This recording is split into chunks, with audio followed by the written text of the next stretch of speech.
જેને Guinness world રેકોર્ડમાં આપણને એક સ્થાન મેળવ્યું છે, એ આપણા માટે અતિ ગૌરવપૂર્વક.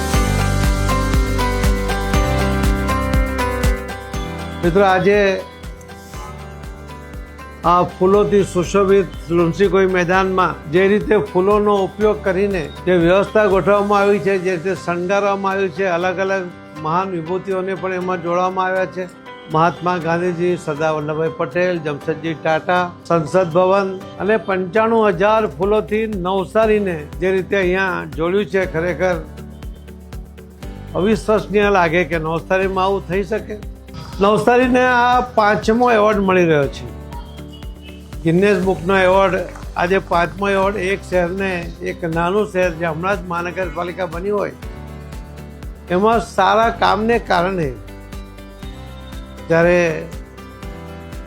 દિવ્યાંગો માટેના સાધનો વિતરણ કરવા માટે માનનીય પ્રધાનમંત્રી શ્રી નરેન્દ્ર મોદી સાહેબે પ્રધાનમંત્રી બન્યા પછીનો પહેલો જે કાર્યક્રમ અહીં કર્યો હતો અને એ કાર્યક્રમની અંદર લગભગ 17,000 દિવ્યાંગ ભાઈ બહેનોને એમનું જીવન સરળ થાય એના માટેના સાધનો આપવામાં આવ્યા હતા. ત્યારે એ વ્હીલચેર જે ગોઠવી હતી એની અંદર જે રીતે PM લખાયું હતું એના માટે પણ એવોર્ડ મળ્યો હતો. જે દીપ, દિવ્યાંગ દીકરા દીકરી હોય જે દીપ પ્રગટાવ્યો હતો એક સાથે, એનો પણ એક એવોર્ડ મળ્યો હતો. એટલે કુલ 3 એવોર્ડ મળ્યા અને એક જ દિવસમાં 3 ગિનેસ બુકના એવોર્ડ એક જ જગ્યા પર મળ્યા હોય એક જ કાર્યક્રમમાં. એવો પણ એક નવો વિશ્વ વિક્રમ થયો હતો.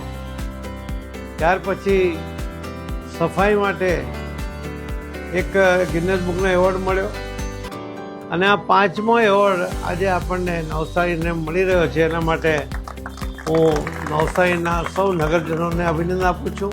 નવસારીને જેમ વિકસિત ભારતની કલ્પના માનનીય પ્રધાનમંત્રી મોદી સાહેબે કરી છે કે 2047 સુધીમાં વિકસિત ભારત હોય એમાં નવસારી પાછળ ના હોય, એ તો અગ્રેસર જ હોય.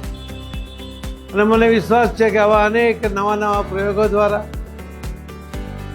નવસારીને ફૂલો એટલા માટે પણ શોભે કે નવસારી એક શાંતિપ્રિય શહેર છે અને એને જે ફૂલોની નજાકત એ લોકોના દિલમાં પણ જે રીતે નરમાશ છે, જે રીતે ભાવના છે, એ ભાવના ફૂલો દ્વારા વ્યક્ત થઈ શકે એ પ્રકારનો આ વાતાવરણ આજે અહીં નિર્માણ થયું છે.